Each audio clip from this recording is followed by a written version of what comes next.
iniciando a nossa aula número 125 e com um novo bloco que trata da desnaturação do Evangelho. Emendas, adições, revisões, ressignificações, concílios e papa. Confesso a vocês que eu vou trabalhar esse texto mais devagar, mas é uma coisa que me constrange, porque o Espiritismo tem por tônica sempre ser benevolente, ser indulgente, ser tolerante, mas num ponto ele é muito certo, igual Jesus dizia, nós temos que exercer os nossos direitos. Ou seja, o exercício dos nossos direitos é uma faculdade que nós temos. E um aforismo jurídico que diz: quem não exerce os seus direitos, perde os seus direitos. Os direitos são para ser exercidos. E os direitos que nós aqui estamos exercendo são os direitos de defender a doutrina espírita, tal como ela foi criada por Jesus, que é o nosso mentor, pelos espíritos da codificação e também na coordenação editorial por Allan Kardec. E também estamos defendendo os direitos do espiritismo, do cristianismo original, primitivo, como ele foi posto por Jesus durante a sua breve vida terrena, e não como depois foi alterado ao longo dos séculos. Por isso o título desse bloco é a desnaturação dos evangelhos, emendas, adições, revisões, ressignificações, concílios e papas. Isso tem um caráter histórico, mas isso vai influir posteriormente na própria evolução do homem, que ao longo dos séculos, como disse nosso mentor, os grandes mentores da doutrina espírita, Leon Denis, Deus não se perdeu, não deixou a doutrina cristã se perder. Ele foi movimentando e trazendo grandes homens que, mediante esforços inauditos, inclusive sacrifícios e mortes, podemos citar três exemplos importantes para nós: o nosso mártir tcheco, Jan Hus, que defendia a reforma, depois Jerônimo de Praga, que também defendia a reforma, mais na frente, Joana d'Arc, que era uma médium excelente, de toda a mediunidade praticamente, que todos eles foram queimados por falar aquilo que eles achavam que seria verdade. Então a história traz ao longo dela esses grandes mártires em defesa da doutrina do Cristo original. E esses mártires que foram, através do seu sangue, da sua dor, do seu sacrifício, do seu sofrimento, pavimentando assim a grande estrada que culminou em 1857, quando eclodiu a doutrina espírita, fazendo uma revisão, não no teor do que Jesus disse, mas na significação e nas expressões da sua moral. Então vamos abrir o tema de hoje, que tem esses seguintes itens. Primeiros pontos. Mais além que os embates religiosos, políticos e sociais travados pelo homem, mais além que as narrativas históricas, com as suas datas, fatos e intérpretes, mais além que as centenas de textos evangélicos, compilados e recompilados em pergaminhos, escritos nas linguagens copta, armênia, aramaica, hebraica, grega, latina, mais além dos diversos escribas, que muitos eram ignorantes e na compilação não entendiam os conceitos ali vazados, muito menos as metáforas propostas por Jesus. Mais além do que o Cristo nada escreveu, formou-se uma tradição religiosa oral que sofreu constantes editamentos e correções quando passada para a linguagem escrita, sobretudo. Alguns fatos devem ser marcados nessa herança que Jesus nos lega. Nos anos 60 e 80 depois de Cristo, obviamente, apareceram as primeiras narrativas, são as de Marcos e Lucas. Sofreram inúmeras adições. Então, em 60 depois de Cristo, é que aparecem os primeiros evangelhos, Lucas e Marcos. Em 80 a 98, aparecem os evangelhos de Lucas, consolidado, e de Mateus. O original de Mateus já tinha sido perdido, era uma compilação. E nos anos 98 e 110, já um século após, aparece o de João, em Éfeso, que era uma cidade. Houveram muitas inserções. Eu fiz um quadro aqui que eu gostaria de dividir com vocês. Não sei se vocês vão poder ver. Vamos ver, eu vou tentar também, porque eu tenho que fazer uma ginástica aqui para poder passar para vocês e ler ao mesmo tempo. Olha aqui. História natural da adições e acréscimos do cristianismo primitivo. História natural das adições do acréscimo do cristianismo primitivo.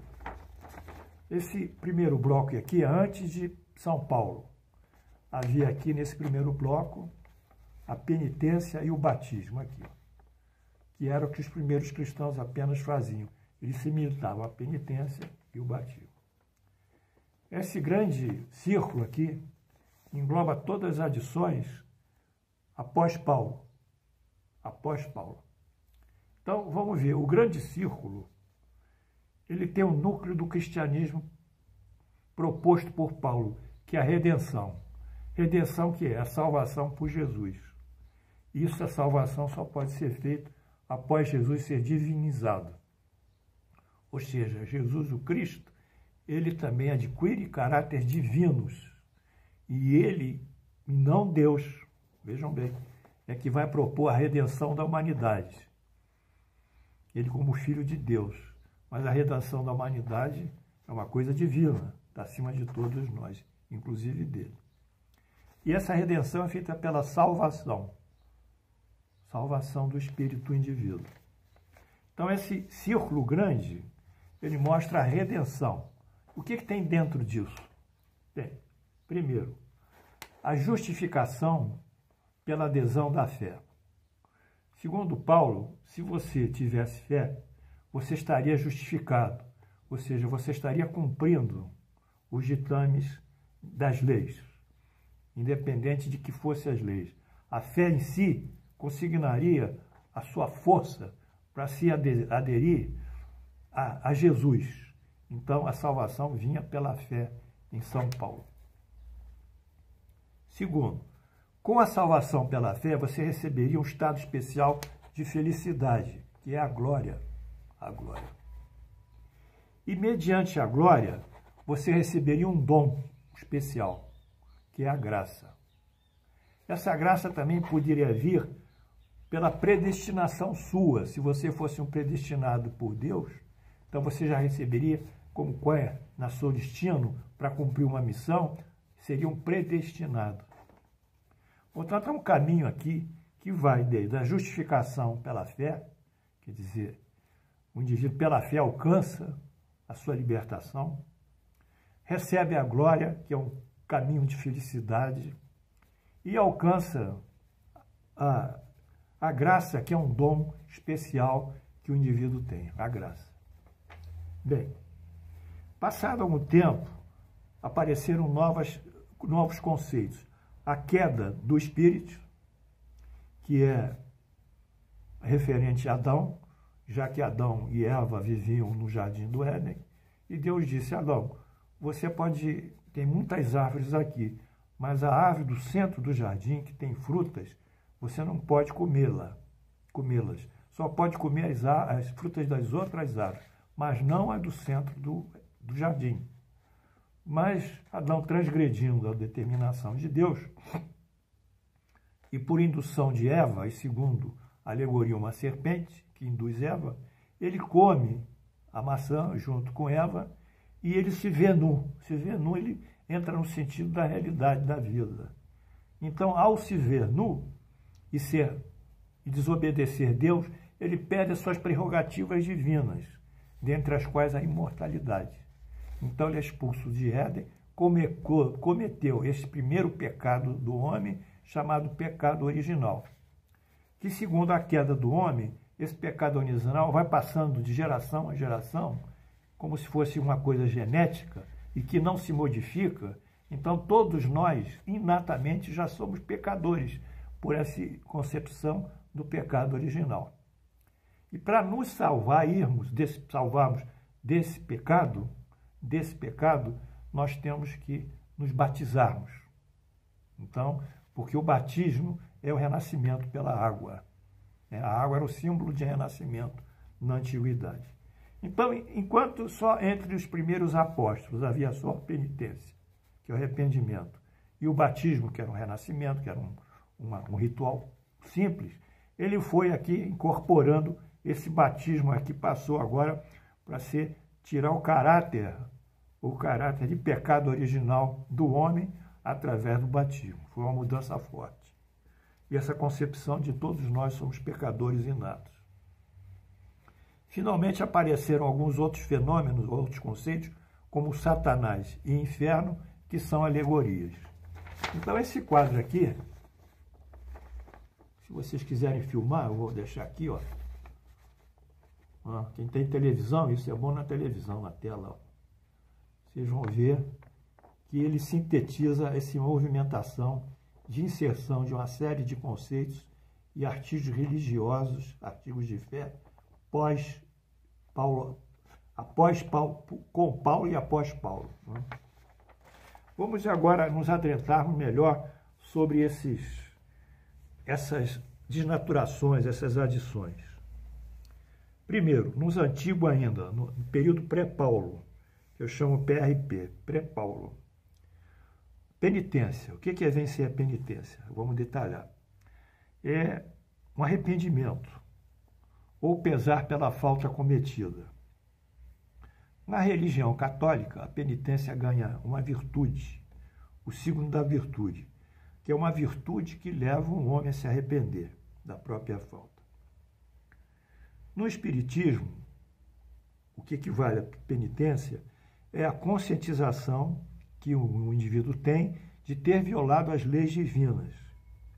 E constitui essa conscientização a primeira etapa do seu arrependimento, para poder, numa segunda, proceder à reparação, seja através da expiação, seja através das provas, das provações, no caso.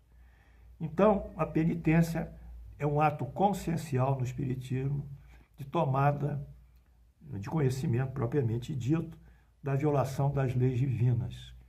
E ele se arrepende e ele vai reparar. Isso é feito encarnação após encarnação, porque fatos, às vezes, de uma encarnação passada vão refletir para a encarnação posterior. Segundo, batismo. O batismo é um rito e que significa a purificação. Entre os antigos, como eu disse, a água era o símbolo da vida, do nascimento, porque eles achavam que tudo nasceu da água. Isso está no livro Gênesis, primeiro capítulo do livro Gênesis. E tudo nasceu da água, né? Posteriormente, esse rito do batismo ganhou a significação de retirar o pecado original que o homem traz desde o seu renascimento, desde o seu nascimento. Quer dizer, o indivíduo que não foi batizado, ele fica com aquele pecado original ao longo de toda a sua vida. G. Como Paulo apóstolo e depois dele, novas correntes doutrinárias se formaram. Foram se formando, era uma tradição oral, cada um achava algo de alguma maneira, não havia um registro escrito, não havia uma uniformidade, não havia cultura. Cada um fazia como pudesse, né? Como queria. E surgem, então, no seio do cristianismo, conceitos confusos. E, assim, aparecem posteriormente. Primeiro, a predestinação. Predestinação é o destino concedido por Deus para encaminhar o homem para a vida eterna. Deus colabora em tudo para que aquele que ele chamou e seu destino. Aí quando ele diz, esse destino é um predestinado. Nesse caso aqui, ele é um predestinado a servir Deus, não é um predestinado a morrer, etc, etc. Servir Deus, essa conceituação católica, né? É um predestinado. E isso vem de um texto aqui, de Romanos, 1, capítulo 8, versículos 28 e 30. Sabemos que todas as coisas cooperam para o bem daqueles que amam a Deus, daqueles que são chamados ao seu propósito, ao propósito de Deus. Portanto, aos que de antemão conheceu, Deus conheceu, também os predestinou para serem conforme a imagem do seu Filho, Jesus, a fim de que ele seja o primogênito entre muitos irmãos, quer dizer, a liderança espiritual. A esses também chamou, e aos que chamou, a esses também justificou, quer dizer, libertou dos problemas, porque ele completou, foi um completista, né, em relação às provas que a vida lhe ofereceu. Ele justificou, e após a justificação ele glorificou, quer dizer, deu a felicidade. Foi o que nós vimos aqui no nosso esquema, que vem a justificação, que é a adesão pela fé, a glória, estado de felicidade depois de manifestar a fé e a adesão a Deus, a Jesus, e a graça, que é um dom que ele recebe e que também pode receber diretamente de Deus pela predestinação. Glória é outro conceito que surgiu, sinônimo do céu e da bem-aventurança. Então, a glória. O que diz o Espiritismo sobre isso? A doutrina da predestinação choca-se, pelo menos, com 3 leis divinas consagradas pelo nosso Espiritismo. Choca-se. Primeiro, a lei da igualdade. Somos todos criados iguais perante Deus. Nascemos todos simples e ignorantes, diz o nosso Evangelho, diz o nosso Livro dos Espíritos. Somos todos iguais na criação. B. Lei do livre-arbítrio. Nossos destinos são individualmente construídos pelo nosso esforço moral e intelectual. Nós é que formamos o nosso destino. Nós não somos predestinados a nada. Nós temos que lutar pelo nosso destino. Agora, se nós temos habilidades que nós construímos ao longo de muitas e muitas encarnações e sofrimentos, temos qualidades morais, muitas vezes Deus nos escolhe para realizar aquele projeto. Mas não, ele nos escolheu, não porque ele diz, Paulo vai fazer esse trabalho. Não. Porque Paulo estudou, Paulo trabalhou, Paulo investigou, Paulo pesquisou. Ele diz, o Paulo é competente para fazer isso. Ele tem competência, ele tem capacidade, ele tem mérito, então ele escolhe. Quer dizer, a predestinação, na nossa visão espírita, é uma consequência da habilidade que nós construímos em uma dada área de conhecimento ou de atividade laborativa e social. Predestinado à música, predestinado à filosofia, predestinado a ser professor, predestinado a ser médico. Eles têm essa habilidade, né? Mas não vem como uma graça, quer dizer, como um dom para nós. Isso não. Porque Deus não vai fazer acepção dos seus filhos, que ele dá o dom para um e não dá o dom para outro, não dá a graça para um e dá a graça para o outro.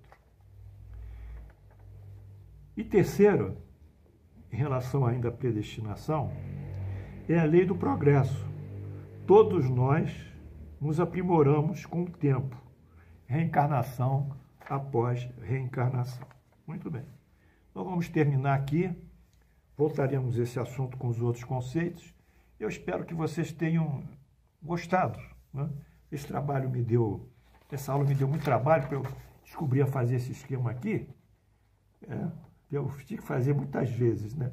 Mas eu acho que acertei a mão depois dessas tentativas. E amanhã continuaremos com esse ponto sobre a desnaturação dos evangelhos. Paz, saúde, e amanhã nos veremos pela graça de Deus.